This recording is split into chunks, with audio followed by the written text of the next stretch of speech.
Olá! Ah, demorou, hein? Não, eu estava esperando a sua solicitação. Demorou? Eu estava Que esperando honra. sua solicitação, não estava dando. Tá Depois que eu certo? vi. Tá bem. Então é muita alegria. Olha só, temos até a Ivana aí conosco, né? Então, minha gente, hoje, fechando a semana, e curiosamente, depois de uma trajetória onde eu tive a oportunidade de fazer 10 lives, essa é a 11ª, e estaremos aqui então desempatando.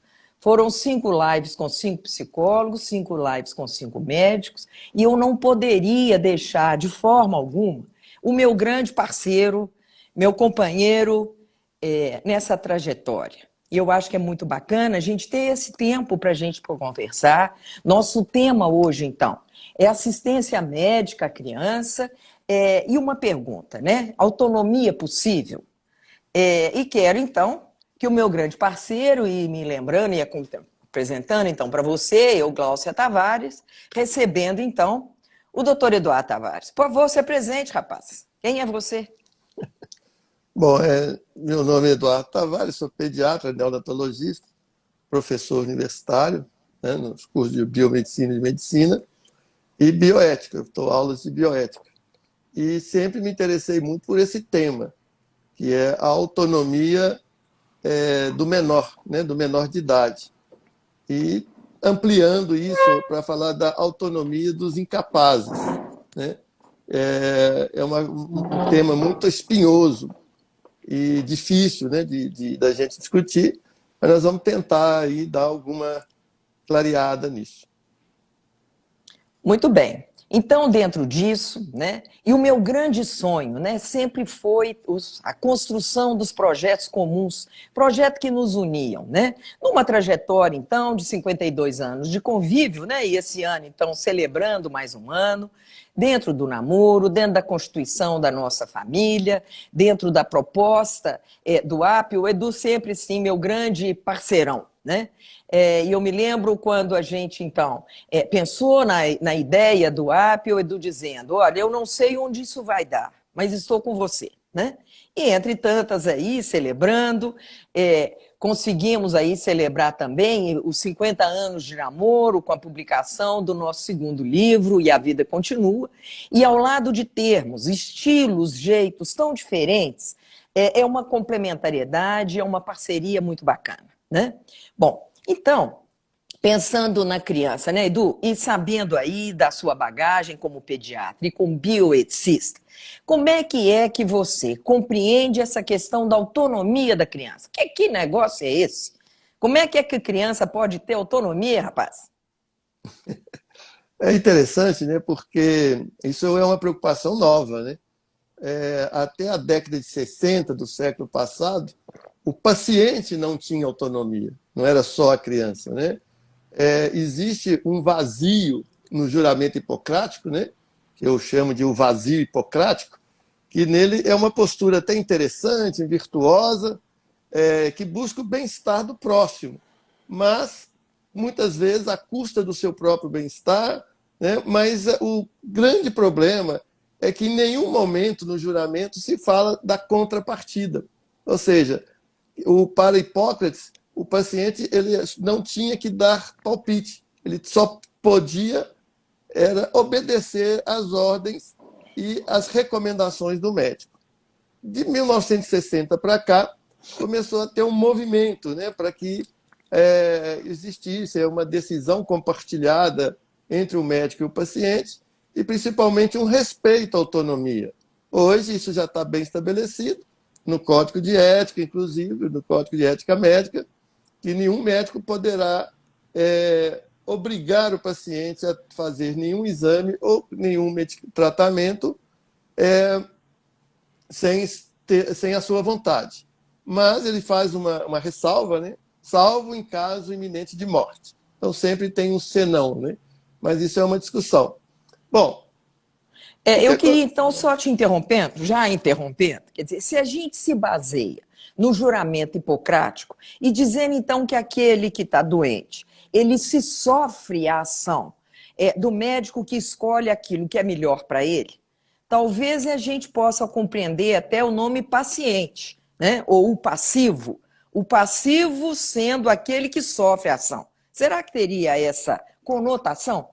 Ser paciente é ser passivo para sofrer a ação de alguém que delibera o que é melhor para ele? Eu não conheço especificamente a origem dessa palavra, mas realmente esperava-se, né, que o paciente fosse realmente paciente, e ele não questionasse as decisões médicas, né? O médico era o dono da verdade.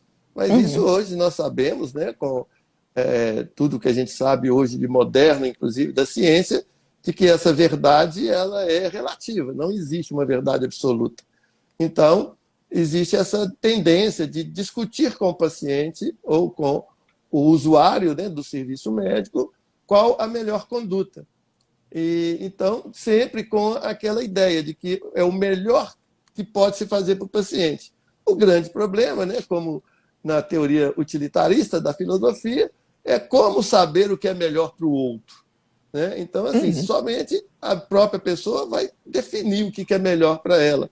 Então, não é justo o médico decidir para o outro o que seria melhor para ele, mesmo que seja com bases científicas. Isso, então, já está bem, assim, bastante estudado, bastante discutido na literatura, principalmente, né, entre os bioeticistas, mas ainda tem essa lacuna, que é a lacuna da pediatria. As crianças, antigamente, não eram nem consideradas como cidadãs, né? Elas só passavam a ser cidadã depois que atingia a maioridade. Mas isso já desde 1957, com os direitos, né, os direitos humanos e os direitos da criança, e aqui no Brasil com o Estatuto da Criança e do Adolescente, começou-se a dar, não voz, mas começou-se a dar a cidadania para a criança. Ela começou a ter direitos. Mas na medicina isso ainda não ficou muito claro. Então eu digo que, além do vazio hipocrático, existe também um vazio na legislação, tanto dos direitos da criança e do adolescente, quanto no Estatuto brasileiro, né? E também no Código de Ética Médica. Então é interessante que em nenhum momento se fala que a criança possa opinar sobre aquilo que ela vai ser submetida como tratamento. Nas pesquisas, e já existe, né? Essa resolução nova, 466, que veio substituir a 196, ela diz lá que para fazer pesquisa precisa da autorização do responsável, mas tem que ter um termo também, né, além do termo de consentimento dos tutores, né, dos responsáveis legais, precisa de ter um termo de assentimento que o próprio paciente, a própria criança tem que assinar desde que ela seja alfabetizada. Então, na pesquisa, isso está um pouco mais adiantado. Mas na decisão médica, isso ainda está muito aquém do que a gente gostaria. Pois é, então esse critério de uma maior participação e até de assinar, seria então criança alfabetizada, ela tem, em tese, o direito de opinar sobre os cuidados médicos a receber? Exatamente. Então, assim, na verdade, quando se fala, na legislação, se fala da criança e do adolescente, tudo junto. Coloca tudo num pacote só. E eu sou contrário a isso. Eu acho que não é a mesma coisa você estar tratando de um recém-nascido, que aí ele realmente é incapaz de dar opinião, né? Um infante, ou seja, uma criança não recém-nascida, mas até a sua alfabetização, né? Infante vem de não falante, né? A terminologia infante quer dizer aquele que ainda não fala. Então, se ele não tem como expor a sua vontade, você realmente vai precisar de um paternalismo, o que a gente chama de um paternalismo genuíno, que é um paternalismo do bem, vamos dizer assim. São para aquelas crianças ou mesmo adultos incapazes, ou seja, que tem algum problema de que ele não pode expressar a sua própria vontade. Um paciente em coma, um paciente doente mental grave, né, uma pessoa com uma doença degenerativa grave. Então, são os chamados incapazes. Nessa questão bioética, é muito importante a gente fazer uma diferenciação entre duas palavras muito importantes, que é a capacidade de decidir e a competência para decidir, né? Isso dá uma controvérsia. Antes de vir para aqui, para a live hoje, eu fiquei de manhã dando uma pesquisada. E é muito complexo, né? Existem opiniões muito diferentes, mas eu me baseio num grande colega e amigo, Joaquim Antônio Serzamoto, também Meu bioeticista, orientador? também pediatra, né? Meu colega de turma formou comigo, meu colega de residência, assim, é uma Nosso pessoa padrinho de muito... casamento? Orientador da minha Exatamente. dissertação? É um cara extremamente legal. E então, eu, baseando nas conversas com ele, em alguns artigos dele, eu prefiro, nós vamos adotar aqui essas duas características, esses dois conceitos. A capacidade de decidir é um conceito psicológico, ele depende da maturidade. Então, é um conceito que é o desenvolvimento de uma habilidade, tipo uma memória, tipo uma lógica, uma cognição, um discernimento. Então, ele tem o discernimento para poder decidir, né? Então, a capacidade, a pessoa se torna capaz, ela vai adquirir essa capacidade. Já o conceito de competência, ele é um pouco diferente. Estou dizendo exatamente nessa competência de decisão, não na competência que a gente ouve aí da pessoa ser competente ou De não. ação, né? É uma competência jurídica, na verdade, né? É uma competência jurídica, porque essa competência para decidir, ela é um conceito jurídico e ele é arbitrado pela sociedade, né? Pelos códigos. Então, é uma outorga legal que se dá à pessoa para cumprir alguma tarefa ou função. No caso que nós específico nós estamos falando, é uma outorga que se dá ao maior de 18 anos para que ele possa ser autônomo, né? E menor de 18 anos, ele não teria essa autonomia, ele seria sempre tutorado pelos pais ou pelos representantes legais. Então, no caso da capacidade, a pessoa adquire a capacidade de decidir, mas na competência, ela é informada de que agora ela é competente. E aí é um outro dilema. Pois é, e aí a questão da capacidade, ela estaria ligada à questão cronológica ou muito mais uma capacidade realmente de discernir um aspecto e a organização até psicológica diante de situações? Pois é, a biologia, né? A biologia não é cronológica. Nós sabemos que essa capacidade de decidir, ela vai variar. Ela tem uma média, né? Uma curva, como tudo na biologia, como tudo na ciência, tem uma curva normal. Tem pessoas que têm essa capacidade com menos idade, tem pessoas que só vão adquirir essa capacidade com muito mais idade. Então, depende um pouco da cronologia, mas não tanto. Depende muito mais do ambiente onde ele vai ser criado, da cultura, do tanto que ele vai desenvolver essa habilidade. Existem vários estudos neurocientíficos, né? A neurociência diz que essa capacidade de discernir, que geralmente está relacionada com o córtex pré-frontal do cérebro, elas se amadurecem ao torno dos 12 anos, 14 anos. Então, existem alguns trabalhos assim. Outros já dizem que é um pouco mais tarde. Na verdade, ela vai sendo, eu não acho que ela termina. A gente está sempre aprendendo a agir, está sempre aprendendo a discernir o que é o mais adequado e o que é menos adequado. Mas, especificamente, então, a gente teria esse limite cronológico de 12 anos do ponto de vista da neurociência. Mas esse limite é interessante, que para a competência, hoje existem vários limites, né? Então, para a competência legal, inclusive penal, é 18 anos. Você só se torna competente pelos seus atos, né, para responsabilizar pelos seus atos, depois dos 18 anos. Mas já existem algumas aberturas. Para você dirigir um automóvel, para você votar, você pode fazer com 16. Então, já teve uma. E no Código Penal, existe um limite que é extremamente questionável, no meu ponto de vista, que é a capacidade de discernimento de que a pessoa tem atividade sexual, que no momento está estabelecido nos 14 anos. Ou seja, qualquer criança, entre aspas, com menos de 14 anos, ela não tem o direito de ter atividade sexual. E qualquer ato sexual em menor de 14 anos será considerado crime de estupro. Isso traz uma consequência muito grande, porque muitas vezes esse ato é consensual. Tem crianças aí com 12, 13 anos que já têm uma cognição suficiente, vive num ambiente que lhe dá essa cognição. Muitas vezes ela tem um ato consensuado e o parceiro dela, sendo ou não adolescente, se tiver tido um ato sexual, né, uma conjunção carnal, ele passa a ser criminoso. Ele vai ser taxado, né, é um crime de estupro.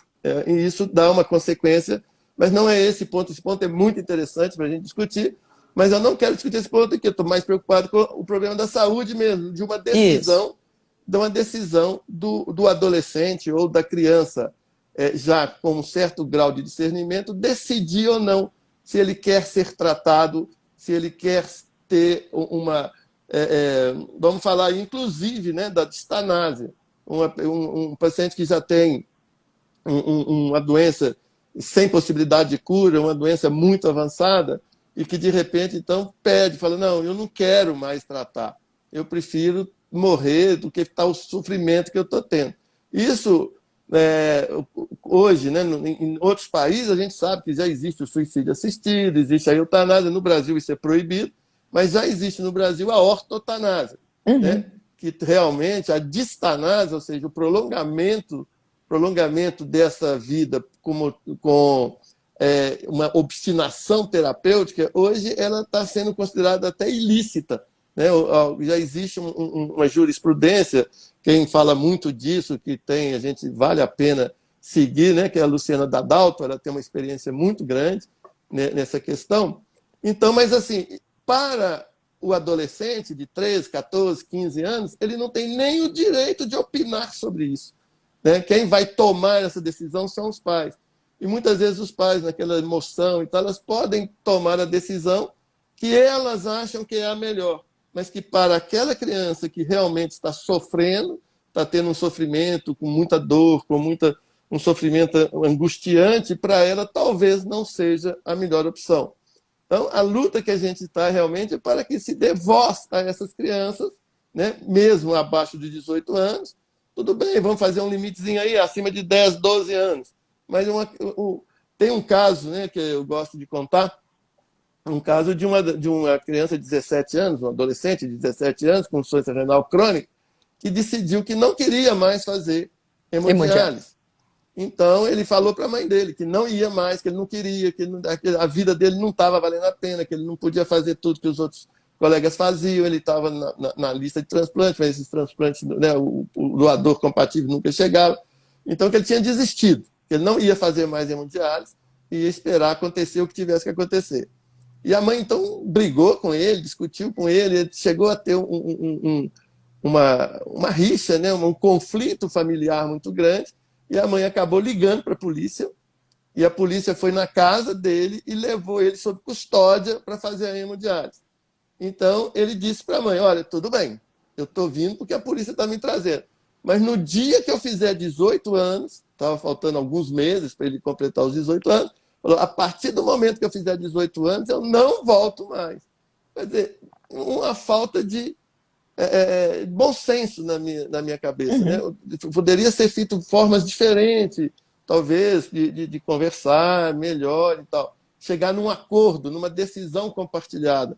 Mas não, foi uma imposição que revoltou ainda mais esse adolescente. Eu não sei exatamente o desfecho desse caso, foi um caso que eu ouvi numa aula de bioética, mas assim, chega a esse extremo. E eu também não posso julgar a mãe. Ela estava fazendo aquilo na melhor das intenções. Mas é aí que é o problema, né, do utilitarismo. E o tal de sempre em benefício do paciente, né, que é um princípio hoje da ética. Fazer tudo pelo melhor do paciente. Mas quem decide o que é esse melhor? Né? Então, esse é um grande problema. E aí eu me lembro, né, quando Luciana Dadalto gosta muito de enfatizar isso. Diante de uma escolha, e aí, mesmo que seja de um adulto, a nossa ênfase aqui é da criança, né? Mas é uma escolha, no caso aí, desse exemplo que você está trazendo, né? De um menino que quer suspender a hemodiálise.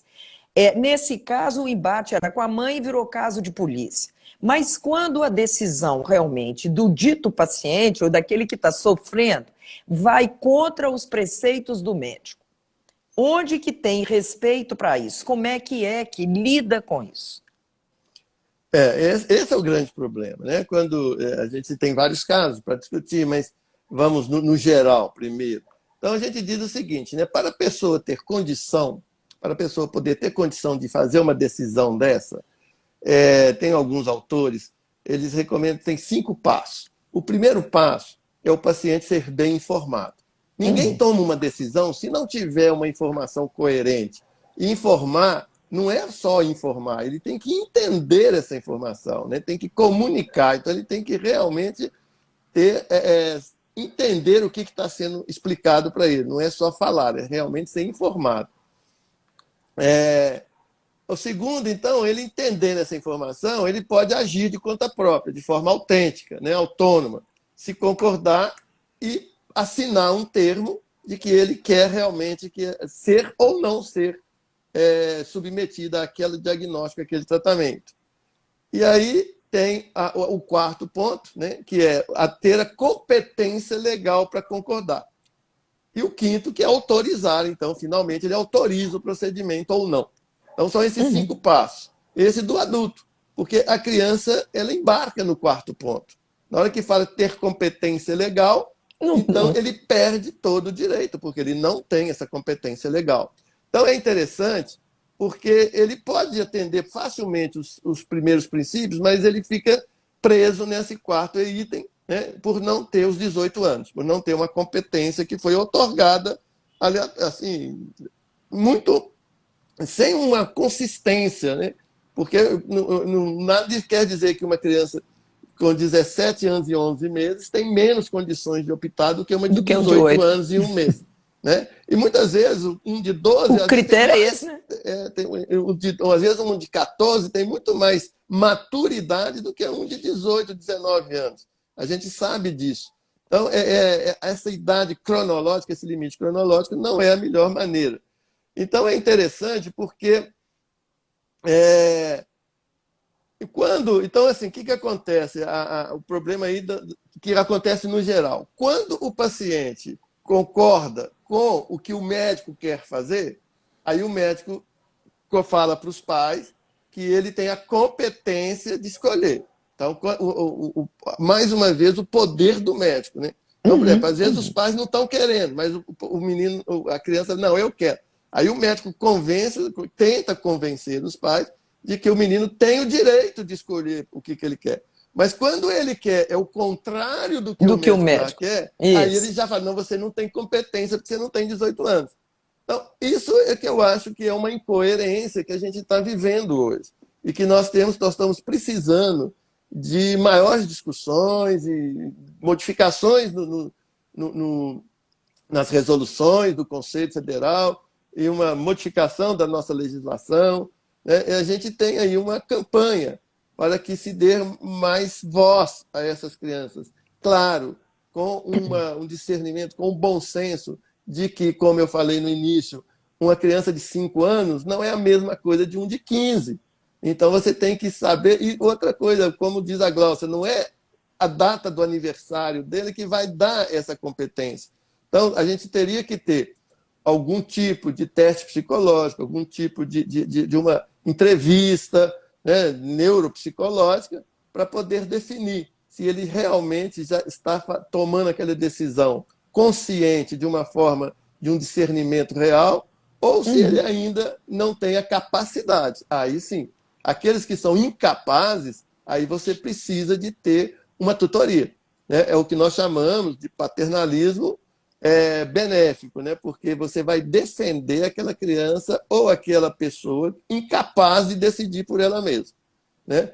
E existem outros 2 tipos de paternalismo, né? O paternalismo consensuado, ou seja, aquele que o próprio paciente aceita que o médico tome a decisão por ele, e o pior deles, apesar de muito frequente, é exatamente, né, a filosofia hipocrática, o pensamento hipocrático, que o médico, no juramento, promete fazer tudo para manter a vida do paciente, independentemente do paciente querer ou não querer, ele obriga o paciente a se submeter ao tratamento que ele acha que é o melhor para o paciente.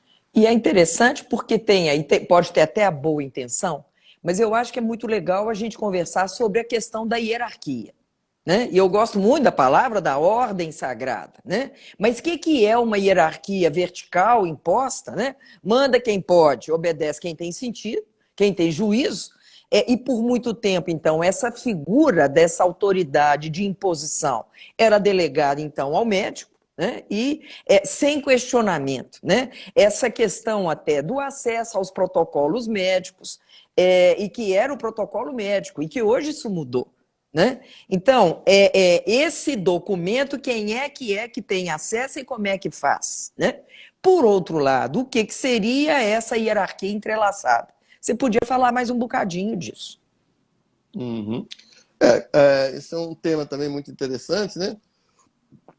Da hierarquia entrelaçada, que tem a ver com o pensamento sistêmico, que não existe mais aquele que é o dono da verdade e aquele que tem que se submeter a essa hierarquia. A hierarquia entrelaçada é uma hierarquia das relações. Não existe o um e o outro, existe a relação entre os dois. E essa relação é que vai definir o que é mais adequado e o menos adequado. Eu costumo sempre falar para os meus alunos que na bioética não existe certo e errado, né? Porque isso é muito volúvel. Em determinadas situações, a mesma atitude, a mesma ação, ela pode estar melhor ou pior, ela pode ser certa ou pode ser errada. E eu acho que isso não existe. Eu prefiro falar em adequada e inadequada, ou mais adequada ou menos adequada. E muitas vezes, né, eu acho que é importante, porque muitas vezes, a qualquer decisão de um dilema ético, qualquer que seja a sua postura, qualquer que seja a sua decisão, a sua escolha, se você for avaliar mais profundamente, você pode estar certo e errado ao mesmo tempo. Então, essa foi a grande sacada do pensamento sistêmico. A gente não tem mais aquilo que você tem que definir, você tem que decidir entre o certo ou o errado. Pelo contrário, é certo e errado ao mesmo tempo. Eles fazem parte integrada da mesma moeda. É cara e coroa, não é cara ou coroa. É cara e coroa, a moeda é única. Então, muitas vezes, qualquer decisão, vamos supor, uma decisão muito interessante, que é a testemunha de Jeová. Se a testemunha de Jeová, vou falar do adulto, que é mais fácil, da criança a coisa é bem mais complexa, mas no adulto, uma testemunha de Jeová que decide não tomar a transfusão, mesmo sabendo que ela está correndo risco de vida, o médico ele pode fazer duas coisas. Ele pode aceitar essa opinião aceitar a opinião do paciente e falar, não, você tem o direito, você tem autonomia, você é capaz, você é competente, eu aceito a sua decisão. É uma conduta correta, a autonomia do paciente é soberana. Mas aí tem muita gente que vai dizer, não, mas no código de ética está lá muito claro de que, a não ser em risco iminente de morte, se ele estivesse em iminente risco de morte, você teria obrigação de dar o sangue. Agora, o outro médico que acha que ele tem que dar o sangue de qualquer jeito, porque ele jurou, quando ele formou, que ele ia fazer todo o possível para manter a vida, ele está agindo certo, mas ele está agindo errado, porque ele está desrespeitando a autonomia do outro. Então, muitas vezes, você não fica nessa mato sem cachorro. Ou seja, qualquer que seja a sua decisão, ela pode ser, eticamente, ela pode ser ou condenável ou louvável. Independentemente, vai depender dos seus julgadores. Se tiver um processo, vai depender de cada julgador, de cada advogado, de cada juiz, porque não tem uma definição para isso. Não existe aquela decisão que é a mais correta ou a menos correta. Existe para cada caso, aquela que parece ser a mais adequada. E se é o termo popularmente utilizado, né, da questão do código de ética, de fato, o código é de ética ou é deontológico?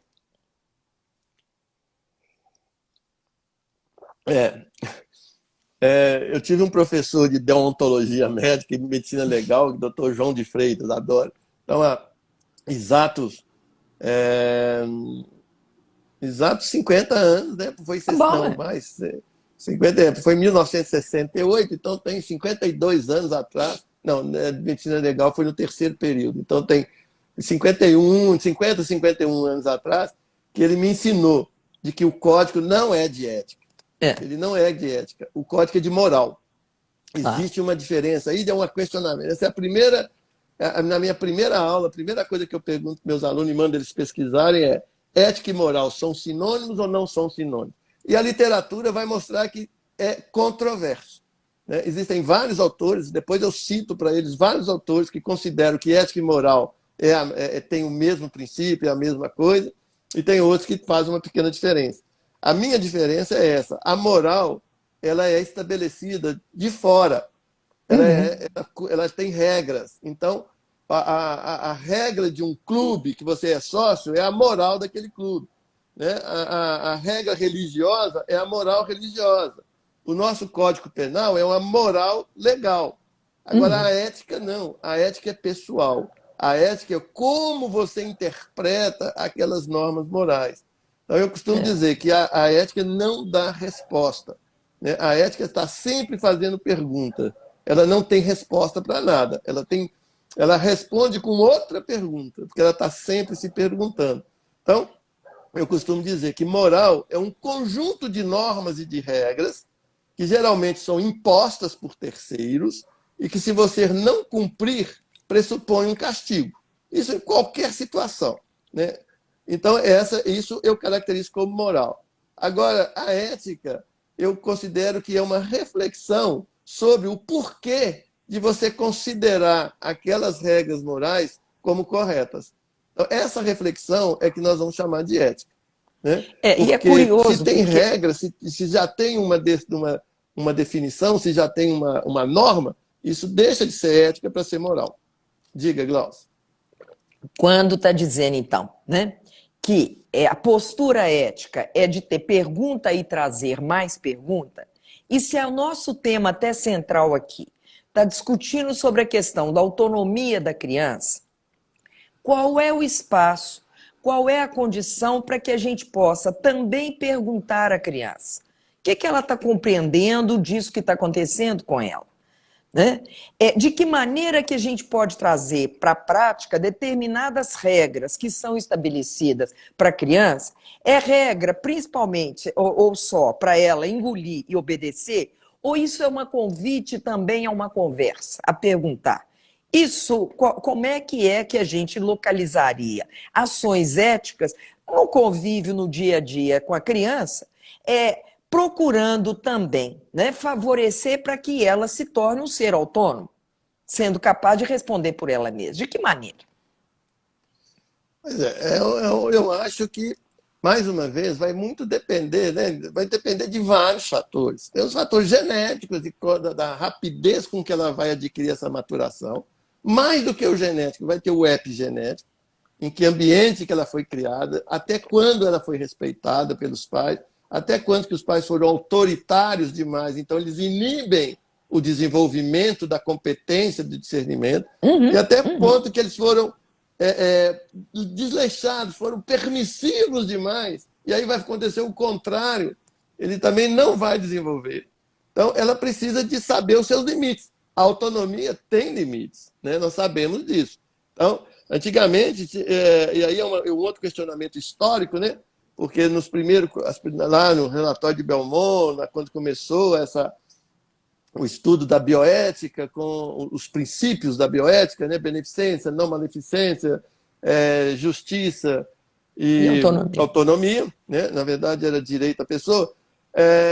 Então, ficou discutindo que a autonomia era você respeitar, né? Era você respeitar a vontade da pessoa, desde que ela não fosse prejudicial a ele mesmo ou à comunidade, ou à sociedade.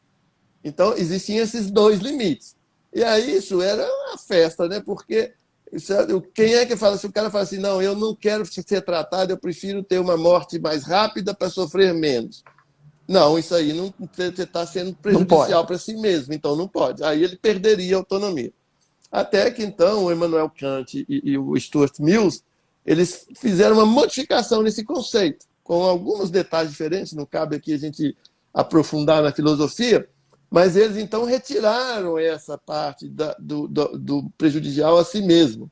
Então, hoje, o limite da autonomia é o prejuízo do outro, é o prejuízo da sociedade, do outro, e, mais modernamente, isso é interessantíssimo, né? Mais modernamente, mas muito antigo, vou explicar isso daqui a pouco. Também existe agora o conceito da bioética ecológica, ou seja, Claro. a pessoa perde a autonomia se for prejudicial ao meio ambiente, não só às pessoas. Por que eu disse isso? Porque até um pouco tempo atrás, até uns 2, 3 anos atrás, e a maioria dos livros de bioética falam que a bioética nasceu em 1970, né, com a publicação do artigo Uma Ponte para o Futuro, e, na verdade, pesquisando, estudando, eu descobri que em 1927, quer dizer, muito antes de 1970, foi a primeira vez que se publicou o termo bioética. Foi o Fritz Jarr, que era um filósofo alemão, só que ele publicou em alemão, então isso não teve divulgação. Então, se vocês virem, primeira vez que foi publicado esse termo numa literatura inglesa, né, foi, então, em 1970. Então, todos os livros, quase todos os livros, dizem que a bioética nasceu em 1970, quando, na verdade, em 1927, o Fritz Jarr já dizia. E é interessante porque, em 1970, o Potter defendeu essa ideia da bioética, que depois veio o relatório de Belmont, depois veio nossa, esqueci o nome dos dois lá, que complementaram a bioética principialista. Ela era muito específica para a biomedicina, né, para a parte biomédica, para as pesquisas biomédicas. Ela surgiu da necessidade de regulamentar as pesquisas biomédicas por causa lá do juramento de Nuremberg, né, do julgamento de Nuremberg, as pesquisas que eram feitas dos nazistas. Aí teve toda uma história muito bonita, mas não cabe aqui, não vai dar tempo da gente discutir. Mas então, quando o Potter lançou o vocábulo bioética, que foi assim a maravilha, todo mundo então começou a se preocupar com isso, ele estava escrito especificamente para pesquisa biomédica, para a medicina, né, para os cuidados médicos, cuidados terapêuticos e para a pesquisa. Só que o Fritz Jarr, ele já tinha no conceito dele essa bioética ecológica. Então ele falava que ética era o ser humano tratar bem o outro ser humano, os animais e as plantas. Então isso está descrito no texto dele. Então, assim, muito antes do Potter falar em 1970 de bioética. Então, hoje eu sempre começo a minha aula, eu falo que tem lá o Potter, eu falo do Potter, agora eu vou fazer um resgate histórico. Aí eu mostro o artigo do Fritz Jarr, que é bem anterior e que já tinha esse conceito da bioética ecológica. E que se na bioética, então, está incluindo, né? E o nosso tema aqui é autonomia, né? E especialmente a questão da autonomia da criança. Eu acho que vale muito a gente distinguir o que é autonomia e o que é independência. Que eu acho que são dois conceitos que também merecem ser visitados. E aí? Sim. A autonomia como o nome está dizendo, né, é você governar a si mesmo. Autos é você próprio, a si próprio, e nomos, cada um dá uma coisa, mas o mais aceito é que são regras, governos. Então, assim, a autonomia é você governar a si mesmo.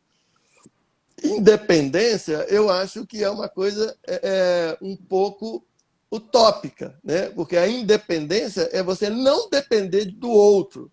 Mas nós sabemos que o ser humano é um ser social. Não existe a independência completa. Você está sempre dependente de outro, né? Então, por isso eu prefiro o termo autonomia. E ainda é muito comum, né, isso ser confundido e até estabelecido como valor, né? É educar para seres independentes, que, na verdade, é impossível, né? Estou vendo aqui, Fred presente, a Luciane apimentando. Lembra da Lu, que apimentava o app? Ela está aqui conosco, né? Então, legal. É bacana a gente ver isso, né? Quer dizer, poder criar condições que, desde o convívio familiar, no dia a dia, assegurando a capacidade de escolhas lúcidas, entendendo que não se faz só o que quer, não se faz só o que gosta, não se faz sem limites, né? Isso sendo incluído no dia a dia e naturalmente, pensando na saúde, na questão da medicina, né? E na assistência da criança, validar a capacidade dela, sim, de dizer, de ser perguntada, de participar, né? E sendo ponderado aí e sendo dado informações. Seria assim? Isso aí. Eu acho, né, que muitas vezes as pessoas se defendem dizendo não adianta explicar para ela porque ela não vai entender. Isso, Isso. para mim, isso é um preconceito. Né? É um preconceito, porque de achar que a criança não tem a capacidade de compreender. Depende de como você vai comunicar. A não compreensão ela é muito mais uma má forma da comunicação do que da capacidade realmente. Então, a criança, nós aprendemos isso, né, Glaucia, no luto. As Exato. crianças, quando a gente está trabalhando com luto, as crianças dão verdadeiros shows de ensinamentos para os adultos. Elas lidam com o luto de uma forma muito mais adequada, vamos dizer assim, do que os adultos. E a gente fica assim, não, criança não deve falar de morte para criança. Criança não vai entender, não vai compreender. Óbvio, mais uma vez, dá uma diferença quando fala criança, da idade. Você não vai falar, você não vai tentar explicar para uma criança de 8 meses de idade que ela tem uma doença grave que ela vai morrer. Isso não tem sentido. Agora, uma criança de 5, 6, 7 anos já é capaz, sim, de uma explicação numa linguagem simples, numa linguagem não muito rebuscada, não muito técnica. Você pode, sim, trocar ideias com ela. E eu acho que isso é uma coisa que vale a pena. Né? A E criança que tem o é o direito tema, também de né? participar, né? De participar da sua terapêutica e participar do seu processo de doença, mesmo que esse processo seja um processo sem possibilidade de cura. Ela tem esse direito. Direito, e não que às vezes as pessoas confundem, saem do 8 e vão para o 80. Né? Então, acham que, como, por exemplo, nos Estados Unidos isso é comum, acha que o médico tem o dever de comunicar as notícias para o paciente. Não, você precisa saber se o paciente quer ou não ser comunicado. Você deve Exato. perguntar para ele. Então, eu sempre falo assim: é importante que na primeira consulta você já faça um contrato dentro da bioética contratualista. Você já conversa com o paciente antes de ter o diagnóstico, né? E para falar, olha, como que vai ser, nós vamos marcar aqui como é que vai ser a nossa relação. O que você quer que eu seja o mais sincero possível? Você quer você prefere que eu seja sincero com a sua família e para você eu seja mais ameno? Isso é uma prevenção, porque o que vai acontecer? Um outro grande problema, e que na pediatria isso é extremamente comum, quando a criança está muito grave, né? Você sabe que ela realmente não tem possibilidade de cura, está naquele estágio já de que precisando de cuidados paliativos, e a família não te proíbe, a família proíbe de um médico contar para a criança que ela está morrendo, que isso não vai ser bom para ele. Mais uma vez, a intenção pode ser a melhor possível, mas não quem é que decide o que é bom para o outro. Muitas vezes essa criança ela quer despedir do cachorrinho dela, mas o cachorrinho não pode entrar na UTI. Né? Ontem, na live da Glaucia com a doutora Filó, isso foi bem claro. Né? Ela falou que na unidade de tratamento intensivo dela entra cachorro, entra gato, só não entra, Ainda não entra cavalo, só não né? entra cavalo porque ele não sobe escada. Mas É. que ela faz parte do processo, né? Faz parte do processo do luto antecipatório, que a criança se despeça dos seus animais de estimação, se despeça dos seus brinquedos. Né? Então, mas se você não pode contar para ele que ele está realmente em fase já sem possibilidade de cura, aí não vai ter jeito de você deixar acontecer esse processo. Então, E eu assim. estava querendo te cortar aqui e dizendo que nós já estamos com menos de 5 minutos, mas eu acho que dentro dessa conversa, trabalhando essas questões, eu queria também colocar algo que, no exercício seu da pediatria, você inovou quando propôs, há mais de 40 anos, a consulta pediátrica pré-natal. E eu vejo que isso, mais uma vez, é assegurar a autonomia da criança. E, a princípio, isso inexistia, e foi uma iniciativa sua. Você podia contar um bocadinho disso. Rapidinho, né? Porque já estava há um tempo, mas isso, na Agora já verdade, assim, estamos. É. depois virou moda, hoje todo mundo fala, mas na época eu tinha um obstetra, que foi inclusive o obstetra da Glaucia, e eu era o pediatra dele, né? Eu fui pediatra dos meninos dele, então ele conversava com as pacientes dele, geralmente a paciente pergunta para o obstetra para indicar um pediatra, e ele me indicava sempre.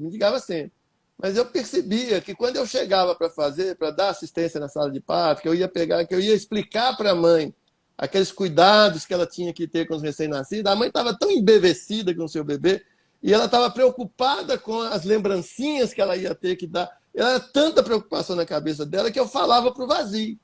Então eu sugeri para esse colega que eu fizesse, já que ele iria me indicar como pediatra, que eu fizesse uma consulta com a mãe antes do neném nascer. Nessa consulta, eu explicava tudo para a mãe, né, sobre as coisas normais do recém-nascido, né? Para a Famoso nariz futura mãe, entupido. hein? Tá? Para A futura mãe, gestante. para gestante, né? O problema do nariz entupido, do espirro, do regurgitação, porque isso apavora. Né? Eu sempre contava, por exemplo, o sangramento vaginal. Imagina uma mãe acordar de noite, quando ela for trocar a fralda da menininha, ela está sangrando. Ela ia estar em pânico, mas isso é uma coisa normal no recém-nascido que pode acontecer. Então, eu contava, eu fiz um folhetim, eu não só falava, como entregava por escrito esses casos mais comuns e tal. Ou seja, quando a mãe e o neném nascia, ela já sabia o que era normal e o que ela precisava de me avisar com urgência se tivesse E acontecendo alguma coisa. especialmente, né? Informações dadas, e que se a gente está dizendo de autonomia, até para que a própria mãe possa ser também mais autônoma como mãe, receber essas informações numa condição de mais tranquilidade. Né? Então, estamos Sim, ali dizendo ela disso, de estava ali para prevenção e isso. promoção, né, de É saúde. prevenção e promoção de saúde, porque ali ela estava pronta para isso, que ela estava escutando, estava participando. Agora, eu falar isso lá no hospital, ela com o neném no colo, gente, eu percebia que ela não prestava atenção. Ela estava doida para eu acabar e ir embora, que ela queria curtir o neném. Então, assim, isso foi realmente uma ideia que eu tive. Depois, isso hoje já tem várias publicações, né, do pré-natal pediátrico, mas aqui em Belo Horizonte, pelo menos, com certeza, eu fui o primeiro pediatra que propôs isso. E foi muito complicado, né? Porque naquela época não tinha convênio, era tudo particular, as pessoas, alguns colegas chegavam a falar. Então, essas primeiras vezes, as primeiras consultas, eu nem cobrava. Eu falava que eu ia só bater um papo com a mãe. Isso não era consulta, era bater um papo. Mas, inclusive, eu brincava assim, inclusive para ter oportunidade de me conhecer e virar para o obstetra e falar: não, não gostei dele, não, me dá arruma Ah, outro. Antes do neném e, nascer, porque depois que o neném nascesse não tinha jeito, aí eu já estava lá atendendo o neném. Então, assim, eu acho que foi uma ideia e que funcionou. Né? Então, até mesmo, até eu interromper, até eu fechar meu consultório, eu ainda atendia essas consultas pré-natais pediátricas. Mas e hoje, aí, quase você todo pediatra enfatiza já faz. muito, né? A questão do bater um papo e até como uma forma de algo pouco menor, né? E aí chega a mim, porque muitas vezes a ideia do psicólogo que é só o papo, é só uma conversa. Né? E como que é uma conversa organizada, e eu achei ontem a imagem que a Filó usou, muito feliz, né? Quando ela fala do cabelo todo embaraçado. Então, uma conversa que desembaraça e que traz caminhos de contribuição, ela põe as coisas em ordem. E isso é uma maneira, sim, que a gente está dizendo, de prevenção, promoção e favorecer a autonomia. Né? Dizendo mais uma vez que não é algo que é uma independência, que é isolado e que está aí presente. Né? Nesse aspecto, né? E a gente, então, caminhando nesse tema, quando até, você também está dizendo, né, Edu? Quer dizer, nós passamos do pré-natal pediátrico, você tinha comentado aí também da inclusão, sim, da criança nas conversas gerais do que importa a ela, da saúde dela, e também incluindo, sim, a conversa da criança, a criança também na conversa sobre morte.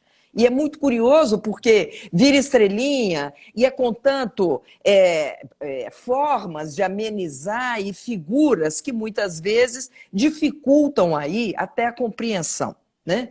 Nesse aspecto, e a gente voltando a validar e até falando do discernimento para a autonomia, que você quer acrescentar? Eu acho que você está tocando num assunto importante, que eu chamo de educação para a morte, né? Eu acho que é importante. Hoje já existem livros, então essa conversa, a criança não deve ser afastada do fenômeno morte, né? A morte não é uma coisa para a gente negar, para a gente ter medo. Ela faz parte da vida, né? Ela, como a Glaucia diz, né? O contrário de morte não é vida. O contrário de morte é nascimento, né? A morte e o nascimento fazem parte da vida. Então, é importante que a criança também participe disso, né? Agora, logicamente, mais uma vez, tem que ter, não é impor à criança isso. Agora, o que eu costumo dizer? Uma criança, por exemplo, quando ela vai a primeira vez no velório, 99% das vezes ela vai no velório do avô, que é uma pessoa que ela ama de paixão. Então, esse momento para ela vai ficar marcado na memória dela sempre com uma questão negativa. A partir daí, a toda morte, ela vai reviver a morte do avô. Então, assim, nós aconselhamos, né, nós já fizemos vários trabalhos com isso, eu e Glaucio, nós aconselhamos que é importante, sim, que a criança vá ao velório. Se você tiver a oportunidade de morrer um vizinho que não era tão chegado assim, mas você vai lá, leva a criança para ela saber que aquilo existe e que quando o avô dela morrer, ela não vai sofrer tanto. Claro que vai sofrer, mas não vai sofrer tanto. Porque o primeiro impacto, esse é o que mais marca. E aí, se for um impacto menos emotivo, ele vai marcar menos do que se for exatamente no velório daquela pessoa que ela amava tanto. Então, é importante, vamos ver sim. se esse velório, né, pós-pandemia, se as coisas de fato, como é que elas se organizam, né? Localizando de novo nesse tema, no tema da criança e na autonomia dela de participar, né? Tão grave ela ser excluída como também ser imposta.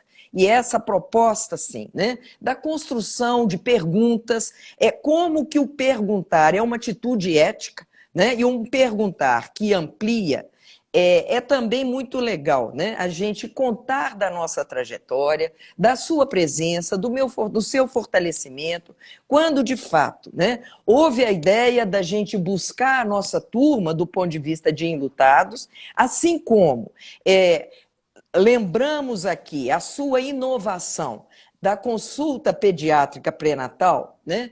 Também a nossa inovação de uma proposta que não existia no Brasil, que era exatamente acolher enlutados. E que, quando surgiu a minha ideia e que você me respondeu, olha, eu não sei onde isso vai dar, mas eu estou com você. Esse ano, né, meu camarada, nós estamos aí celebrando os 22 anos dessa história. Quer contar o que essa história desdobrou? Não, na verdade, eu não esperava, né? A gente procurou, a gente viu que estava necessitando de ajuda, né? Eu e Glaucia sempre nos demos muito bem, um apoiava o outro. Mas com a morte da Camille, nossa filha, a aproximação, em vez de dividir, duplicava o sofrimento. Um sofria por ele e sofria também de ver o sofrimento do outro. Então, isso estava ruim demais. Então, nós resolvemos, não, vamos procurar um grupo. Eu trabalhei um pouco, uma época, com Alcoólatras Anônimos, e aquilo funciona, não sei como, mas funciona.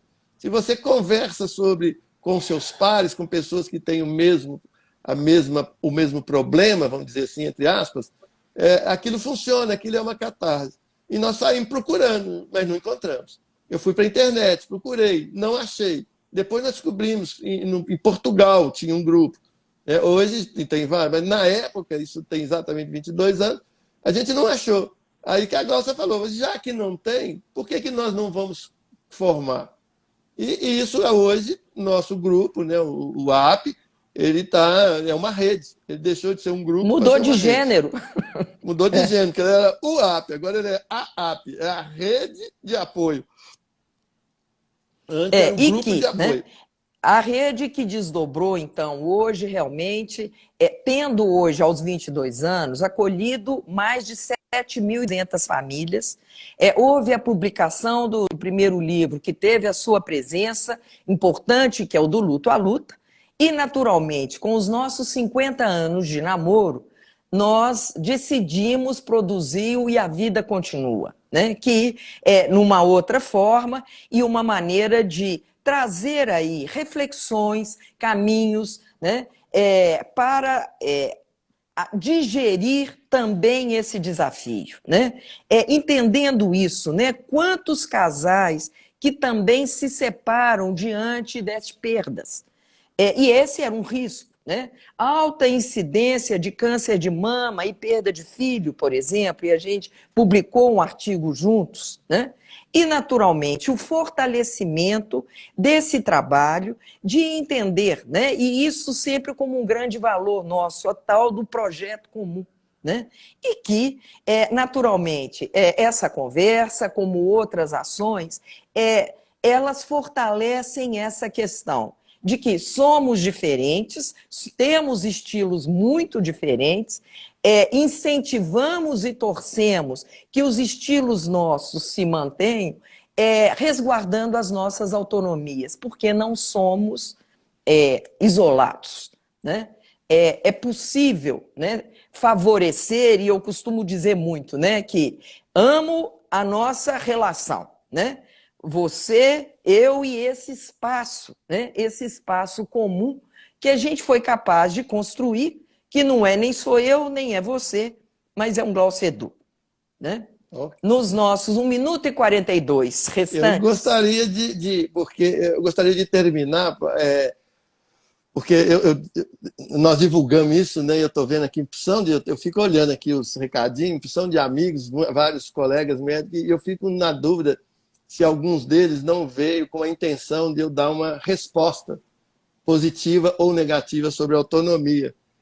Então, eu quero dizer para vocês que já passei por muitas situações, né, e ainda passo, e a gente discute muito, quando existe um impasse para uma criança para definir o que vai fazer com a criança. E agora eu vou para aquela criança incapaz. 1 minuto, 58 segundos. Para um recém-nascido. Na dúvida de quem que tem mais direito de decidir. Se é a equipe de saúde que tem o conhecimento técnico, ou se é o pai, a mãe, ou o tutor, a pessoa que tem a parte emocional. Quem que define realmente o que pode e o que não pode ser feito? E aí eu termino dizendo que, infelizmente, eu vou decepcionar todo mundo. Porque por mais que eu tenha debruçado sobre o tema, por mais que eu tenha discutido, tentando que as minhas convicções pessoais não dessem um direcionamento único, né, mas que a gente pensasse nisso, hoje eu cheguei à conclusão que eu cheguei, foi exatamente essa. Que como o elétron é uma onda e uma partícula ao mesmo tempo, qualquer que um dos dois que definirem vai estar certo e errado ao mesmo tempo. Vão tomar a posição mais adequada Vai acabar.